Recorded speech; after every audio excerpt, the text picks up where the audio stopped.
కేంద్ర రాష్ట్ర ప్రభుత్వాల ప్రజా వ్యతిరేక విధానాలకు నిరసనగా ఈ నెల 9, 10 తేదీల్లో రాష్ట్ర వ్యాప్తంగా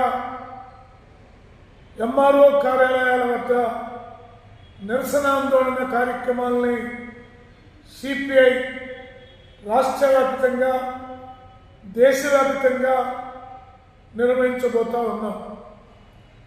ముఖ్యంగా నరేంద్ర మోడీ అనుసరిస్తున్నటువంటి పెట్టుబడిదారీ అనుకూల విధానాలు ఈ దేశ ఆర్థిక పారిశ్రామిక రంగాల్ని అంబానీలకి అదానీలకి దోచిపెట్టే వైఖరికి నిరసనగా రోజు రోజుకి పెరుగుతున్నటువంటి నిత్య జీవిత అవసర వస్తువులను ధరలను నియంత్రించాలని డిమాండ్తో పాటు మన రాష్ట్రంలో ఎన్నికల ముందు ఎన్డీఏ కూటమి తాము అధికారంలోకి వస్తే విద్యుత్ ఛార్జీలను పెంచమని వీలైతే తగ్గిస్తామని చెప్పి ఎన్నికలు అయిపోయిన తర్వాత అధికారాన్ని చేపట్టి 5 నెలలు కాకముందే ప్రజలపైన విద్యుత్ బాధుడు మొదలు పెడతాం చూస్తూ ఉన్నాం. అలాగే ట్రూ ఆఫ్ ఛార్జీల పేరుతోటి 17,000 కోట్లు ప్రజలపైన భారాన్ని మోపడం అనేది స్పష్టంగా కనపడతా ఉంది. అలాగే స్మార్ట్ మీటర్లు బిగించడం అనేది కొనసాగిస్తూ ఉన్నారు.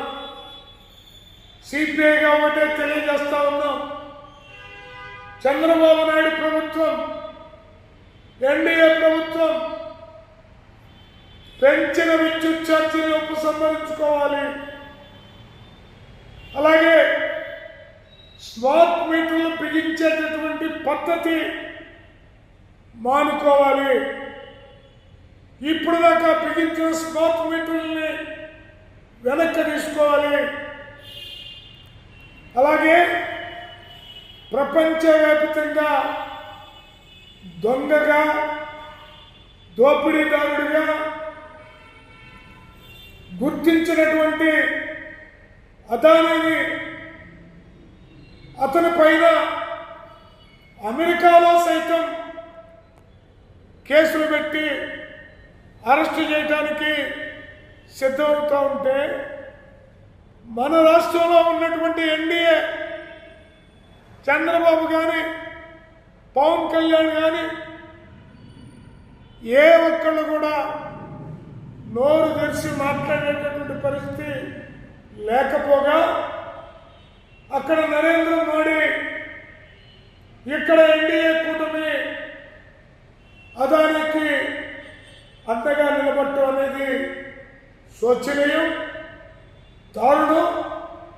అందువల్ల ఈ నెల 9, 10 తేదీల్లో ఈ రాష్ట్ర ప్రభుత్వం అనేక హామీలు ఇచ్చింది. రైతులకు ముందస్తు 20,000 ఇస్తామని చెప్పారు. ప్రతి ఆడపడుచుకి 15,000 ప్రతి నెల ఇస్తామని చెప్పారు. ఇంకా అనేక వాగ్దానాలు చేశారు.